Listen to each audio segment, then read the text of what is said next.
योजना आयोग का माननीय उपाध्यक्ष ज्यू, मुख्य सचिव ज्यू, प्रधान सेनापति ज्यू, सचिव ज्यूहरू, सुरक्षा निकायका प्रमुख ज्यूहरू, अधिकृत र अन्य सम्पूर्ण सहभागी साथीहरू, आज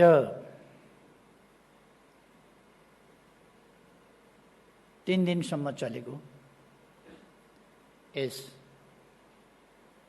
एकीकरण मार्गको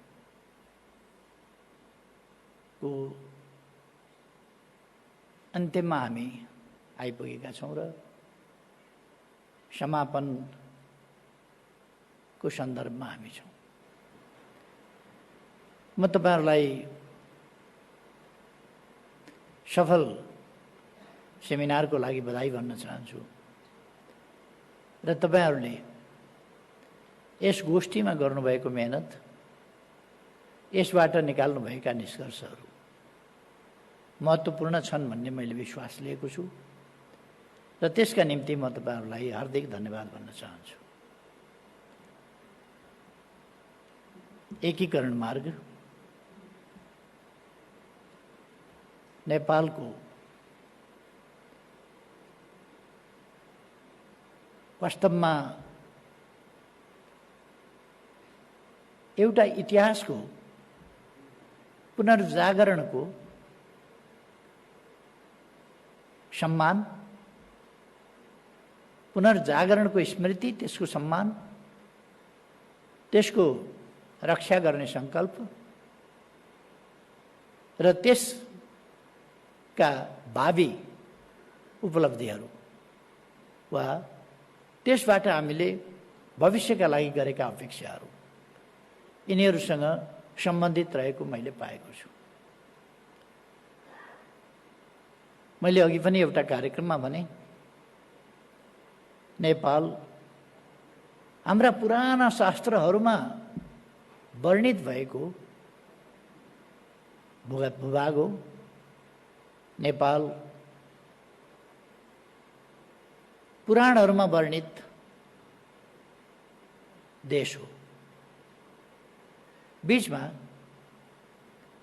कहीं 22, कहीं 24, कहीं अरू प्रकारका धेरैवटा राज्यहरूमा विभाजित भयो।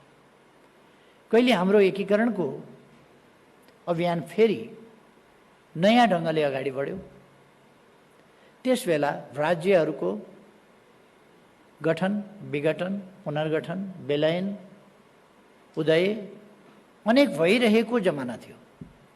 राज्यहरू निर्माण भइरहेका थिए, राज्यहरू विलयन पनि भइरहेका थिए, देशहरू निर्माण भइरहेका थिए, विलयन पनि भइरहेका थिए। भर्खरैसम्म पनि हामी केही अगाडिसम्म पनि यो सिलसिला जारी रहेको देख्छौँ।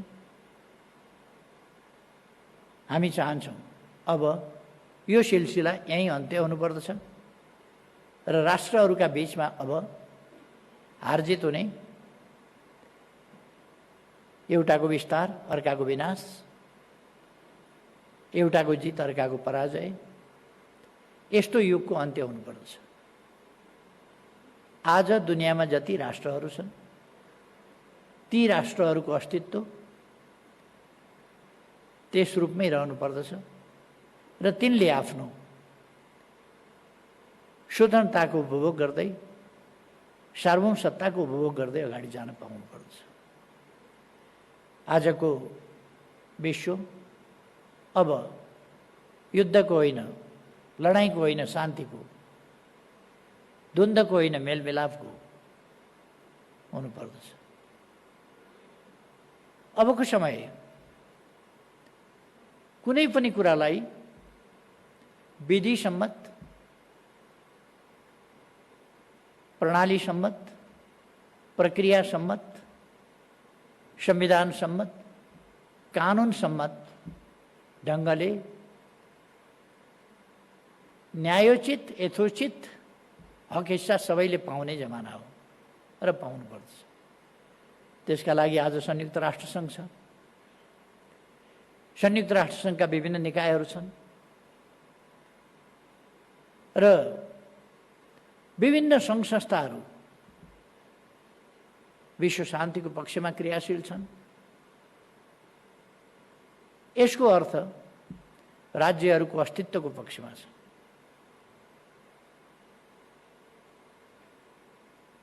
जब स्वार्थहरूलाई बलको आधारमा फैसला गर्न खोजिन्छ तब हिंसा पैदा हुन्छ। जब स्वार्थहरूलाई हितको रूपमा बुझिन्छ र न्यायोचित हितहरूलाई शान्तिपूर्ण ढङ्गले विधिसम्मत तरिकाबाट संवादको माध्यमबाट प्राप्त गर्न खोजिन्छ तब शान्ति हुन्छ। एउटा जमाना थियो, एउटा कबिलाले अर्को कबिलामाथि आक्रमण गर्ने, कबिलाभन्दा अगाडि अझ एउटा झुन्डले, कबिलामा पनि विकास नभइसकेको अवस्थामा एउटा झुन्डले अर्को झुन्डमाथि आक्रमण गर्ने, एक झुन्डले अर्को झुन्डलाई शत्रुको रूपमा स्वतः देख्ने, त्यस प्रकारको स्थिति थियो। त्यसपछि अलिकति सङ्ग्रहको समय आएपछि त्यो सङ्ग्रहको समयबाट सङ्ग्रहित चिजहरू हामी शास्त्रहरूमा पढ्छौँ।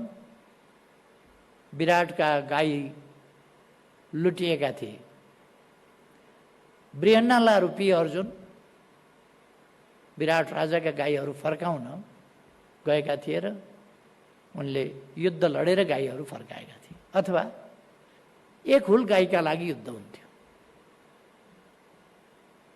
महाभारत कालको कथा हामी त्यही पढ्छौँ। द्रोणाचार्यले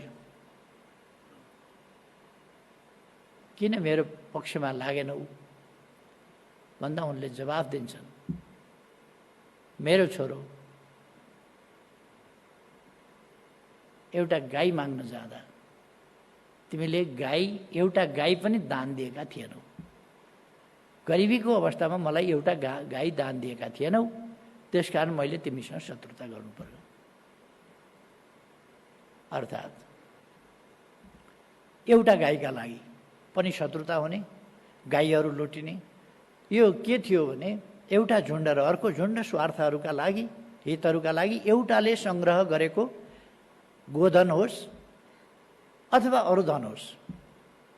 पहिले त जमिनको खासै फिक्री हुँदैन थियो, जनसङ्ख्या थोरै थियो, सम्हाल्न सकिने गरेको थिएन, जमिनको खासै फिक्री हुँदैन थियो। अनि गोधन आदि, पछि अश्वधन, त्यसपछि घोडाहरू समाउने र ती खोसिने आदि सम्पत्तिको हरण गर्ने जस्ता अनेक हरणका कुराहरू हुँदै गएर पछि भूमि हरणको, जब राज्यहरू अलि धेरै भए, जनसङ्ख्या अलि धेरै हुँदै गयो अनि भूमि हरणको कुरा चल्यो र थिति विधि बाँध्ने कुरामा राजा रजौटा मुखियाहरूको उत्पत्ति हुन थाल्यो। मुखियाहरू उत्पत्ति हुन थाले, ती मुखियाहरू बिस्तारै रजौटामा परिणत हुँदै गए र नेपाल पनि एउटा नेपाल भूभागबाट रजौटाहरूमा परिणत भयो। एउटा देश बन्ने र त्यो देश फेरि रजौटामा विभक्त हुने, एउटा राज्य बन्ने, फेरि त्यो राज्य विभक्त हुने, जस्तो यहाँ ट्रेलमा पनि देखियो। यही काठमाडौँ उपत्यका, कान्तिपुर, ललितपुर, भक्तपुर जस्ता कुराहरूमा विभक्त भयो। यस्ता विभक्त हुने प्रक्रियाहरूका सिलसिलाहरू चले। जब विज्ञानले विकास गर्दै गयो, जब बाष्प इन्जिन वा इन्जिनहरू बने, जब बारुद बने, जब बारुदलाई पड्काउने तरिका, बारुद पड्काउँदा अरू चिजहरू हालेर त्यसलाई परसम्म पुर्याउन सकिने, गोली बनाउन सकिने, फलामबाट गोली पनि बनाउन सकिने, बन्दुक पनि बनाउन सकिने जमाना आयो। जब डुङ्गाहरू जहाजमा परिणत हुन थाले, त्यसपछि विस्तारको, आक्रमणको, विस्तारको, कब्जाको नीति दुनियाँभरि फैलिन थाल्यो। त्यस्तो बेलामा रजौटाहरू कायम राखिरहनु सम्भव थिएन। रजौटाहरू जहाँ जहाँ, जस्तो सिकन्दर जहाँ पुग्यो त्यहाँ जित्यो, अलेक्जेन्डर द ग्रेट जहाँ पुग्यो त्यहाँ जित्यो। यस्तो खालको एउटा जमाना आयो। सिकन्दरले किन जिते गर्ने? रजौटाहरू थिए, किन नजित्नु? ऊ सङ्गठित थियो, अरू चिरपुष्ट थिए, त्यसकारण जित्थे। यसकारण बलियो सङ्गठित मजबुत शक्तिको रूपमा कहीँ आक्रमण गर्यो भने त्यसले जितिहाल्थ्यो। चङ्गेज खाँको जमाना आयो। चङ्गेज खाँ दक्षिणतिर, पश्चिमतिर फैलिँदै गएर रुसको लगभग यो क्यास्पियन सीसम्म, चङ्गेज खाँको राज क्यास्पियन सीसम्म पुग्यो मङ्गोलियाबाट। दक्षिण चाइनादेखि दक्षिणसम्म सिकन्दर, अलेक्जेन्डर आदि यस्ता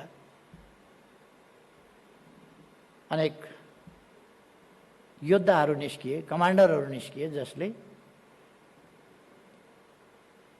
आफ्नो सेना बनाउने र अरूमाथि आक्रमण गर्ने र राज्य विस्तार गर्ने। जसले राज्य विस्तार गर्यो र ठुलो धेरै रजौटाहरू कब्जा गर्यो त्यसलाई सम्राट भनिने। सम्राट भन्दा अलिक साना सानाहरू राजा हुने, अलिक ठुला ठुलाहरू बादशाह हुने। यो यसै क्रममा नेपाल यस्तो बिन्दुमा पुग्यो जहाँ अङ्ग्रेज पूर्वतिर आक्रमण गर्दै आयो, भारतलाई कब्जा गर्यो। भारतका विभिन्न रजौटाहरूलाई उसले आफूभित्र समाहित पनि गर्दै गयो। 1857 को गदर विद्रोह जस्ता विद्रोहहरू भए, तर ती विद्रोहहरूलाई उसले दबायो।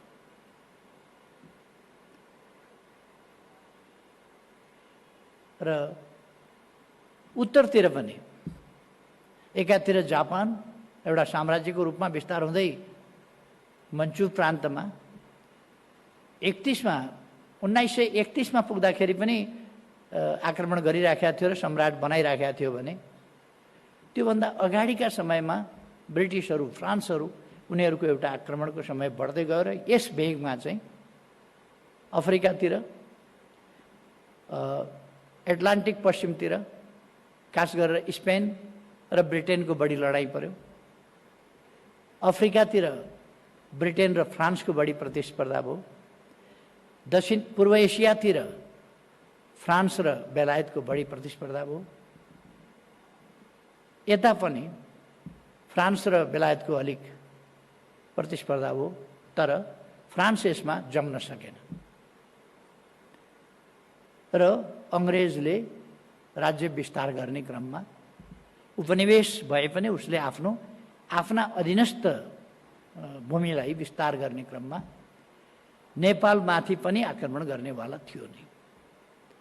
त्यस्तो बेलामा एकीकरणको आवश्यकता थियो नेपालमा, ऐतिहासिक आवश्यकता थियो। यदि 22, 24 आदि इत्यादि गरिएकाहरूलाई विस्तार अन्त्य नगरिने हो र एउटा एकीकृत राष्ट्र निर्माण नगर्ने हो भने नेपाल अडिन सक्दैन थियो। नेपालका ती सबै रजौटाहरू ती ब्रिटिसको आगमनसँगै समाप्तिमा जान्थे। ती आगमनसँगै समाप्त हुन्थे, ब्रिटिस आयो कि समाप्त हुन्थे। तर त्यस अगावै नेपालले आफूलाई पूर्वमा टिस्टा र पश्चिममा सतलजसम्मको विस्तार त्यो गर्यो। यद्यपि एकीकरण हामीले जति भूभाग लिएका थियौँ त्यति लिन सकेनौँ। 1815 को युद्धमा हामी मेची र महाकालीको सिमानामा खुम्च्यौँ र पछिसम्ममा आएर 1818, 1860, 1876 विभिन्न समयमा हाम्रा सीमाहरू निर्धारित हुँदै गए र त्यो सीमा विस्तार गर्न पनि र कायम राख्न पनि 22-24 को एकीकरण गर्दै अगाडि जान पनि पृथ्वीनारायण शाहले अलिकति एकीकरण गरेका थिए। त्यसभन्दा पछि बहादुर शाहहरू अरूले व्यापक एकीकरण गरे। तर त्यो एकीकरण गरिरहँदा त्यसलाई टिकाउन उत्तिकै मुस्किल थियो, लड्न उत्तिकै, जित्न उत्तिकै, त्यो एकीकरण गर्न उत्तिकै मुस्किल थियो। तर त्योभन्दा बढी टिकाउन गाह्रो किन थियो भने हामीसँग दुनियाँभरि युद्ध लडेको, दुनियाँभरि युद्ध जित्दै आएको र ठुला ठुला भूभागहरू भएका, ठुला ठुला, हाम्रा भन्दा अलिक ठुला ठुला राज्यहरू भएका, भारतकै पनि बङ्गाल ठुलो थियो, अरू ठुला थिए। तर विभिन्न साम दाम दण्ड भेद अनेक नीति प्रयोग गरेर तिनीहरूलाई फुटाउने, तिनीहरूको भेद लिने र तिनीहरूलाई पछार्ने, चाहे मिर्जाफर हुन्, चाहे मीर कासिम हुन्, यस्ता तत्त्वहरू देशभित्रै फेला पार्ने र त्यस्ताहरूलाई प्रयोग गर्ने, ती कामहरू गर्दै स्याबोटेज गर्नेहरू ती भित्रबाट लिँदै यसरी मिर्जाफर, मीर कासिम जस्ताहरूको प्रयोग गर्दै युद्ध जितेर आएको थियो। अनेक युद्धका अनुभवहरू भएको, राम्रा हतियार भएको, तोप भएको, त्यस्तो शक्तिसँग हामीले लड्नु परेको थियो।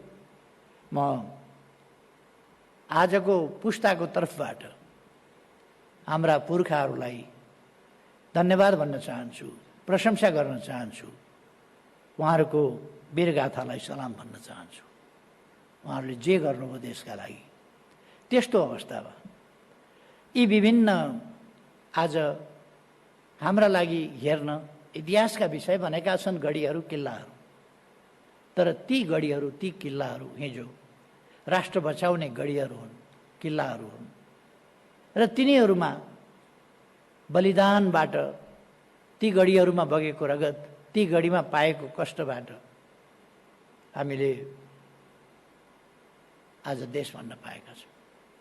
कतिपय गढीहरू, कतिपय किल्लाहरू त्यो त आजको हाम्रो परिस्थितिले अथवा 1815 को युद्ध र त्यसको समाप्तिको सुगौली सन्धिले गर्दा हामी कतिवटालाई त सम्मान गर्न पनि सक्दैनौँ, सम्मान गर्न जान पनि पाउँदैनौँ। टिस्टाका किनारमा किल्लाहरू छन्, टिस्टाका किनारमा गढीहरू छन्, देहरादुन छेउमा गढी छ, अरू ठाउँहरूमा गढी छन्, नाला पानी वाहरू। ती ठाउँ त हामीले सम्झौताबाट छोडिसक्यौँ।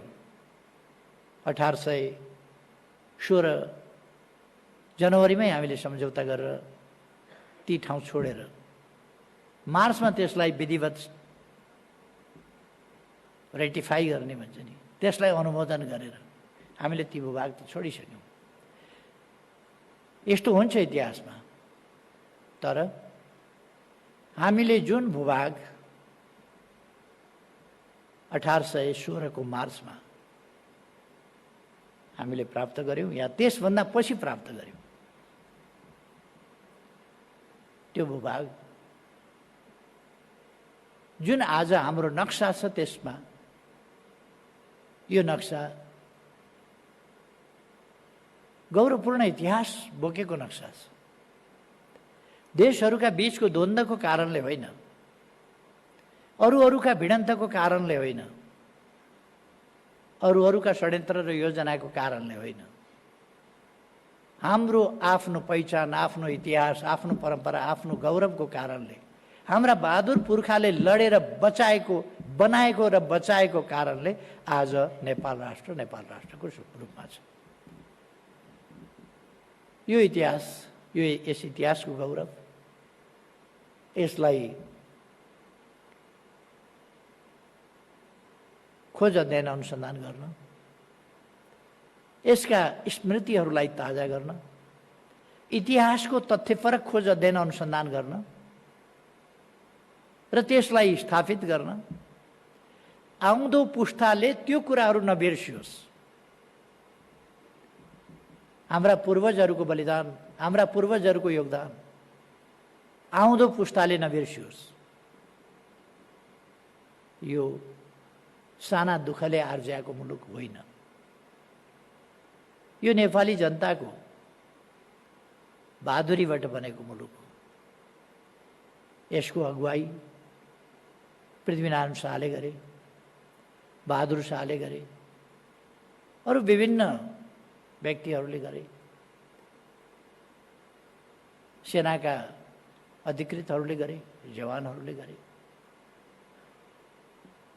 पुस्तौं सेनामा बिताएकाहरू, पुस्तौं देशका लागि, अहिले जस्तो सेनामा जागिरको कुरा होइन। त्यस बेला सेनामा जानु भनेको लडाइँ गर्नु। त्यस जमानामा सेनामा गएर त्यहाँ बाँच्छु भन्ने, सेनामा गएपछि बाँच्छु भन्ने कमै सम्भावना, किन त्यो युद्धकाल थियो। आज सेनामा अपर्च्युनिटी पनि होला, त्यस बेला अपर्च्युनिटी भन्दा जोखिम थियो। त्यो जोखिम देखिकन देशका लागि लड्न जाने। अघि हामीले वृत्तचित्रमा हेऱ्यौँ, नागरिकहरू मैदानमा उत्रिएका छन् र जो सेनामा छन्, सेना भनेको नेपाली जनताभन्दा पृथक होइन। नेपाली जनताका छोरा हुन्, नेपाली जनताका छोरी हुन्, तिनै हुन्। सेनामा गए पनि, प्रहरीमा गए पनि, अन्यत्र गए पनि समग्रतामा भन्दा यो नेपाली जनताले लडेको लडाइँ हो। नेपाली जनताको वीरताको गौरवको गाथा हो। नेपाली जनताका छोराछोरीहरूले लडेको हो। कोही वर्दी लगाएर लडे, कोही वर्दी नलगाइकन लडे। कसैले वर्दी लगाएर लडे, त्यसको पीडा वर्दी नलगाएर घरैमा बसेका आफन्तहरूको शुभकामना शुभेच्छा गरेका, देशको भलो चिताइरहेकाहरूले पनि पीडा बिहोर्नु पर्यो, वैधव्य बिहोर्नु पर्यो, अथवा टुरा टुरी हुनु पर्यो, अनेक यातना पीडाहरू सहनु पर्यो। ती सबै स्मृतिहरू, ती इतिहास, ती योगदान, त्यसलाई ताजा राख्न जुन अहिले नेपाली सेनाले यो एकीकरण मार्ग, यो एउटा इतिहास रचनाको, राष्ट्र निर्माण र राष्ट्रको सुरक्षाको, इतिहासको जीवन्त र स्थलगत पुस्तकाध्ययन होइन, स्थलगत अध्ययन, गढीमा गएर अध्ययन। गढी भन्ने सुनेको छ, तर गढी कस्तो हुन्छ, कसरी लडे त्यस बेला, कसरी आफ्नो प्रोटेक्टिभ मेजर कसरी अपनाए, आदि कुराहरू त्यो स्थलगत रूपमा गएर हेर्ने। यस्ता सङ्ग्रहालयहरू र यो ट्रेलको जुन सुरुवात भएको छ, यो प्रशंसायोग्य छ। र त्यसका निम्तिको गोष्ठी जुन भएको छ, यो नेपाली सेना, सरकार, नेपाली सेना, जनप्रतिनिधि निकायहरू, जनप्रतिनिधिहरू र ती मार्फत सम्पूर्ण जनतासम्म पुर्याउने र खास गरी यी कुराहरू हाम्रो नयाँ पिँढीमा पुर्याउने। देश खेलाँचीमा बनेको होइन, यो देश मागेर पाएको होइन, यो देश चिठा परेर आएको होइन, यो देश हाम्रा पूर्वजहरूले लडेर लिएको हो। र ती लडेका ठाउँहरू, लडेका बाटाहरू, लडाइँमा हिँडेका बाटाहरू, लड्दाखेरि दिएका बलिदानका गाथाहरू कहाँ कहाँ कस्ता कस्ता थिए, ती कुराहरू, त्यो ट्रेल हेर्न, त्यसको स्थलगत अध्ययन गर्नु ज्यादै महत्त्वपूर्ण कुरा हो। यसका निम्ति जो साथीहरू लाग्नुभएको छ, म प्रशंसा गर्न चाहन्छु। यसमा एउटा कुरा उल्लेख गर्न जरुरी नभएर पनि नगरेको होला। मैले 2072 साल फागुन 9 गते कालुपाँडेको समाधिस्थलमा गएर अब उपरान्त सबै गढी किल्लाहरूको संरक्षण, सुरक्षा संरक्षण आदि काम नेपाली सेनाले गरोस् भनेर त्यो जिम्मा नेपाली सेनालाई सुम्पिएको थिए। र त्यो सधैँ म फागुन 9 गते लगातार जाने गर्छु त्यस स्थानमा। यहाँ इन्द्र सरोवर भन्ने ठाउँ, त्यहाँ त्यो ऐतिहासिक ठाउँ छ र जहाँ कालुपाँडेको शव दफनाइएको छ। त्यो ठाउँ त्यो एउटा एकीकरणको इतिहास बोकेकै ठाउँ हो। त्यसो गरेर मैले त्यहाँ गएर सुरु गरेँ। अहिले त त्यो एउटा पर्यटकीय स्थलको रूपमा विकास भइसकेको छ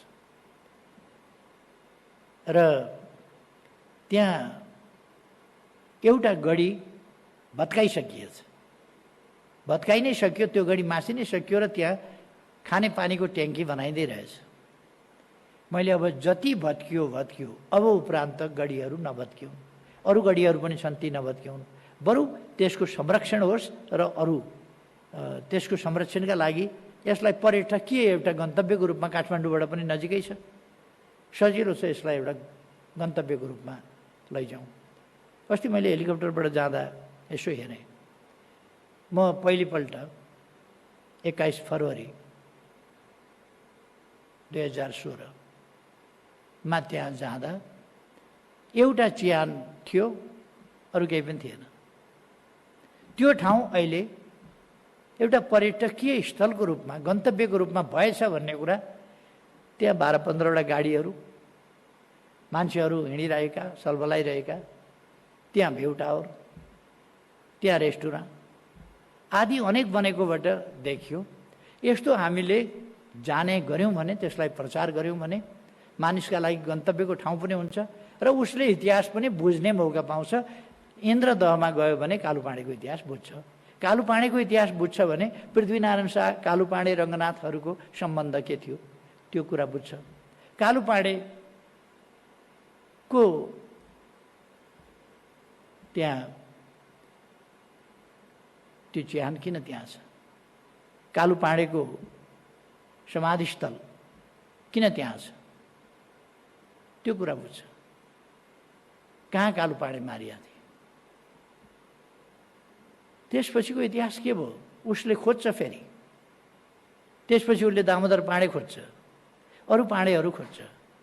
त्यसपछि उसले अमरसिंह थापा खोज्छ, उसले भीमसेन थापा खोज्छ, उसले उजिरसिंह थापा खोज्छ। उजिरसिंह थापा खोजेपछि ऊ एउटा गढीमा पुग्छ। फेरि अर्कोतिर दामोदर पाँडे खोजेपछि ऊ पूर्वतिरका टिस्टाका गढीहरूतिरको खोजीमा पुग्छ। अथवा त्यसले उसलाई आफ्नो इतिहास, आफ्नो उद्गम, आफ्नो गौरवपूर्ण इतिहास, पुर्खाको मान योगदान ती सबै जानकारी हुन्छ। त्यसप्रति ऊ बल्ल नतमस्तक हुन्छ। आज समाजमा जुन गम्भीरताको अभाव देखिएको छ, देशभक्तिप्रतिको कमी देखिएको छ कतिपय पक्षहरूमा, आफ्ना स्वार्थका लागि एकीकरण एक दिनको मात्र काम होइन, यो अनवरतको काम हो। हिजो एकीकरण लडाइँबाट गर्नु परेको थियो, एकीकृत राज्यलाई लडाइँबाट बचाउनु परेको थियो। आज एकीकृत राज्यलाई नेपालीहरूको मेलमिलापबाट बचाउनु परेको छ, एकताबाट बचाउनु परेको छ, विविधतामा एकताबाट आजको एकीकरण बचाउनु परेको छ। तर यहाँ अनेकताको विष घोल्ने प्रयासहरू पहिचानको राजनीतिका नाउँमा, पहिचानको राजनीतिलाई उकासेर अनुचित ढङ्गले जनतालाई भड्काउने प्रयास भइरहेको छ। अर्को एउटा प्रवृत्ति के छ भने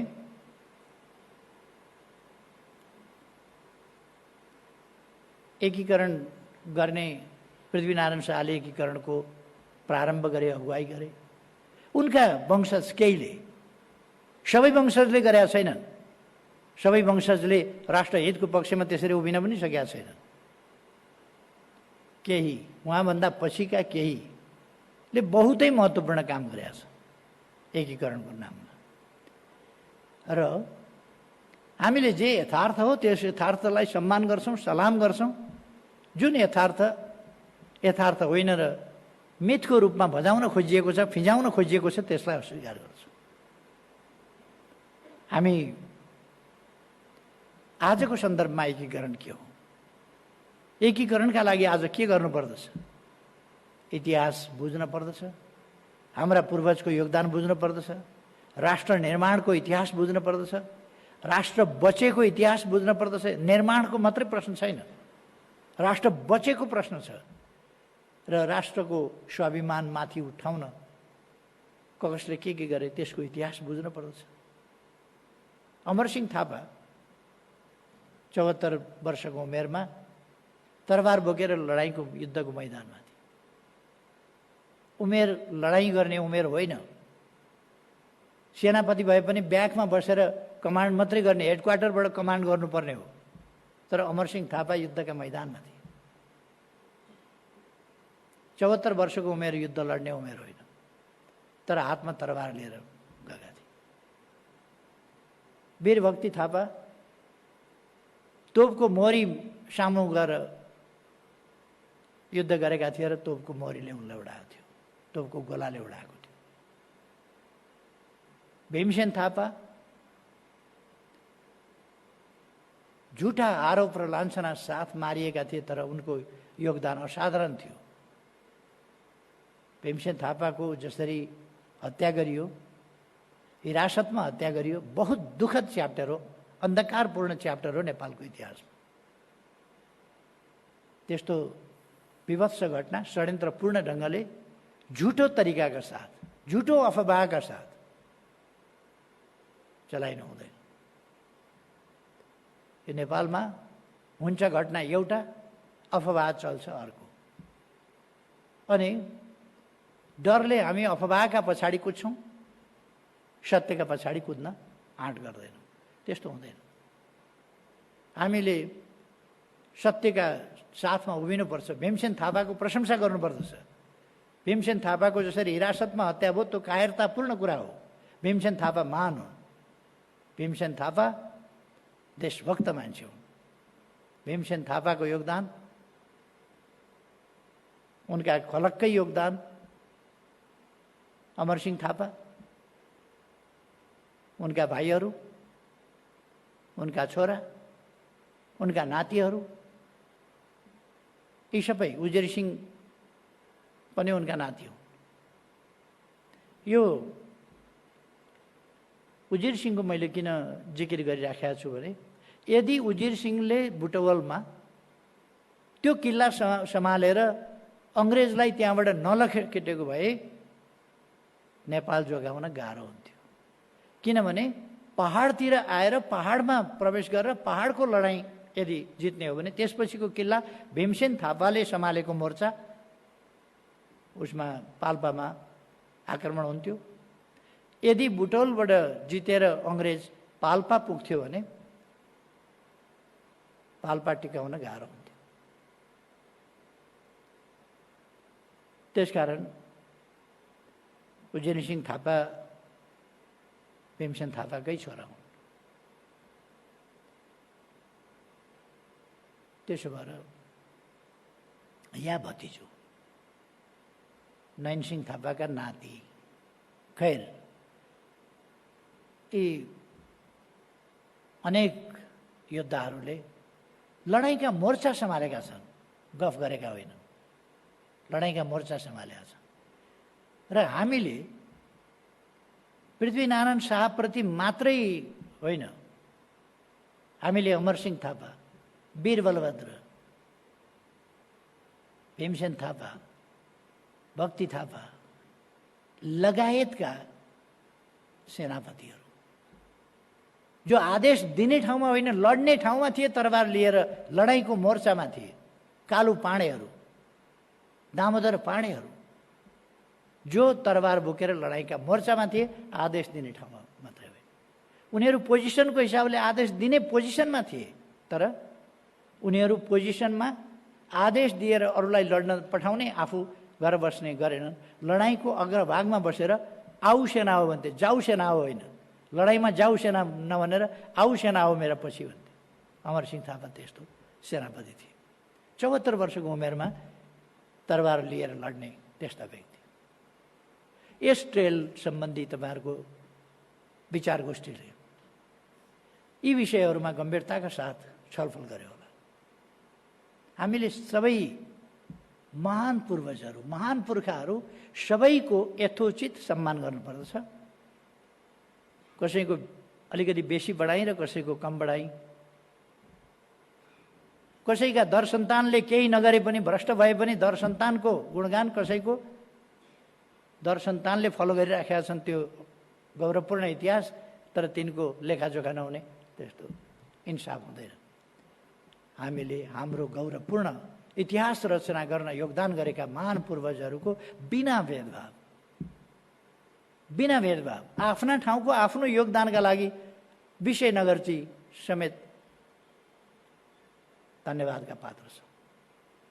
एउटा बुद्धि दिए, यसरी लड्नुपर्छ पृथ्वीनारायण भनेर एउटी बुढी आमैले जसरी लड्न सिकाइन्, त्यो बुद्धि दिने ती बुढी आमैलाई पनि धन्यवाद छ। जे होस्, तपाईँहरूको यो ट्रेल सम्बन्धी अभियान जुन छ यो प्रशंसा योग्य छ, म प्रशंसा गर्न चाहन्छु। अर्को यस सम्बन्धी गोष्ठी जुन तपाईँहरूले 3 दिनको गोष्ठी गर्नुभयो, यसको नतिजाहरू, परिणामहरू मैले संक्षिप्तमा त हेरेँ, संक्षिप्तमा मलाई राम्रै लाग्यो र यसको सम्पूर्ण पक्षहरू अवश्य राम्रो होला भन्ने मैले ठानेको छु। अब के गर्न पर्दछ? अप्ठ्यारो त हुन्छ, तर पहिले त हामीले पुर्खाले लडाइँ गरेका ठाउँको संरक्षण नगर्ने हो। लडाइँ गर्ने ठाउँ बनाउनु परे पनि छैन, त्यो लडाइँ गर्नु परे पनि छैन, ती ठाउँको संरक्षण गर्ने हो। त्यस्तो कठिन काम हामी गरिरहेका छैनौँ अहिले, जो हाम्रा पुर्खाले गरे। उनीहरूले त किल्ला बनाउँदै लड्दै, किल्ला बनाउँदै लड्दै, कति गाह्रो थियो। आजको जस्तो गाडीमा जान पाइन्थ्यो र? आज निरीक्षणमा जाँदाखेरि म गाडीमा जान्छु, हेलिकप्टरमा जान्छु, प्लेनमा जान्छु। हाम्रा पूर्वजहरूले कर्णालीमा पुल थियो र तर्न पाएका थिए र? ज्यान जोखिममा राखेर तर्नु पर्थ्यो सबै नदीहरू। सतलजसम्म लड्दै लड्दै पैदल, रासन कहाँबाट ल्याए, रासन कहाँ बोके, लत्ता कपडा कहाँ बोके, दाँत कहाँ माझे होलान्, नुहाए कहाँ होलान्, कपडा फेरे कहाँ होलान्। जति बेर पनि लडाइँ छ, राति पनि लडाइँ छ, दिउँसो पनि लडाइँ छ। त्यस्तो अवस्थामा कसरी लड्यो होला? आजका जस्ता हतियार पनि थिएन त्यस्तो बेलामा। त्यसकारण हामीले जति प्रशंसा गरे पनि, जति आभार व्यक्त गरे पनि, जति सलाम गरे पनि हाम्रा पुर्खाहरूका योगदानहरूको तुलनामा कम हुन्छन्। आज हामीले जुन ठुला काम गऱ्यौँ भनिराखेका छौँ, ती ठुला काम पनि साना हुन्। आज हामीले यो ट्रेल, यी गढीहरू, यी किल्लाहरू चुस्त दुरुस्त राख्ने, मर्म सम्मार गर्ने काम पनि साना हो, किनभने ती त त्यस्तै बनाउने हो हामीले जस्ता उस बेला लडाइँका बीचमा बनाएका थिए। सेना यत्रो थियो र त्यस बेला जनसङ्ख्या यत्रो थियो र पालिकाहरू थिए र सहयोग गर्ने पालिका त थिएनन् नि। आज त पालिकासँग सहकार्य गर्न सकिन्छ, स्थानीय जनतासँग सहकार्य गर्न सकिन्छ। अहिले त केन्द्रीय सरकार छ जसले यो एकीकरण ट्रेललाई आफ्नो नीति कार्यक्रममा राखेर, योजनामा राखेर, बजेट छुट्याउँछु भनेर, त्यसलाई संरक्षण गर्नुपर्छ भनेर, अगाडि बढाउनुपर्छ भनेर त्यसमा ध्यान दिने सरकार छ। विभिन्न तहका सरकारहरू छन्, पालिका छन्, यत्रो पपुलेसन छ, यसमा हात बढाउने। हिजो त न त्यत्रो पपुलेसन थियो, न त्यत्रो सेना थियो, सानो सेना। वेल इक्विप्ड थिएन, प्रविधि थिएन। अहिले जस्तो स्काइभेटरले बाटो खन्थ्यो र? त्यति बेला त गैँती बेल्चा नै हो। त्यो पनि दुर्लभ थियो, कठिन थियो, अन्तैबाट ल्याउनु पर्थ्यो कहाँदेखि। हाम्रा नवलपरासी उसका तनहुका मिनमखानीदेखि पर्वतको फलामखानीदेखि पाल्पा तानसेन दरबारमा पुर्याउने यो धौबादीको फलामखानी, यस्ताबाट फलाम निकालेर आगोमा हालेर तताएर पिटेर धौ निकालेर त्यसलाई फलाम छुट्याएर अनि हतियार बनाउनु पर्थ्यो, कुटा कोदाला बनाउनु पर्थ्यो। त्यस जमानामा, अहिले त हामी रेडिमेड सामग्रीहरू पाउँछौँ नि, त्यस्तो थिएन जमाना। त्यस कारण त्यस कठिन जमानालाई सम्मान गरौँ, त्यस कठिन जमानाको योगदानलाई सम्मान गरौँ। त्यस कठिन जमानामा राष्ट्र निर्माण गर्नु चाहन्छुने कुरा थिएन, त्यो राष्ट्र निर्माणलाई सम्मान गरौँ। त्यो कठिन जमानामा राष्ट्र जोगाइराख्न सजिलो थिएन, ब्रिटिस जस्तो शक्ति, ब्रिटिस इन्डियासँग लड्ने जस्तो कुरा, पूर्वदेखि पश्चिमसम्म यो सरल थिएन, कठिन थियो। जमानै कठिन थियो, उनीहरूका लागि सरलता थियो, तर हाम्रा लागि कठिन। एउटा कुरा राम्रो के भयो भने, हामी अत्यन्त कठिन भूभागमा बसेर कठिन जीवन बिताएर बाँचेर आएका, मैदानभरिसम्म अङ्ग्रेजले पेल्यो, पहाडका फेदमा आएपछि हामीले ढाड खुस्काइदियौँ। अथवा नेपालीहरूले यो टेरिनको, यो पहाडी भूभागको, यस उकाली ओरालीको खोल्सा खोल्सी गल्छिणाहरू, यी सबै गढीहरू त्यहाँ छन्, त्यस्ता ठाउँमा छन् जहाँ रणनीतिक महत्त्वको छ। त्यो भूभागको हामीले, हाम्रा पूर्वजहरूले उपयोग गरे। मैले धेरै समय लिन चाहन्न। अब यो बहुतै महत्त्वपूर्ण इतिहासको दुई प्रकारको अध्ययन हुन्छ, एउटा पुस्तकको अध्ययन, अर्को स्थलगत गएर भौगोलिक स्थलगत तथ्यहरूको, प्रमाणहरूको, पुराना सामग्रीहरूको सहितको अध्ययन। यसले जीवन्त अध्ययन दिन्छ। यो अध्ययन, यो ट्रेलवाला अध्ययन, घडीवाला अध्ययन, यो अध्ययन, किल्लावाला अध्ययन, यी चाहे अमरसिंह गढी भनेर चिनिन्छ त्यहाँको होस्, अथवा दामोदरका गढीहरू हुन्, अथवा अझ उताका गढीहरू हुन्, ती सबै हाम्रा गौरवपूर्ण इतिहासका यस्ता धरोहरहरू जसको हामीले संरक्षण गर्नुपर्दछ। यस काममा लाग्नुभएका सबै साथीहरूलाई म धन्यवाद भन्न चाहन्छु र यस कार्यक्रमको आयोजनाका लागि आयोजक संस्थालाई विशेष धन्यवाद भन्दै आफ्नो कुरा टुङ्ग्याउँछु। धन्यवाद।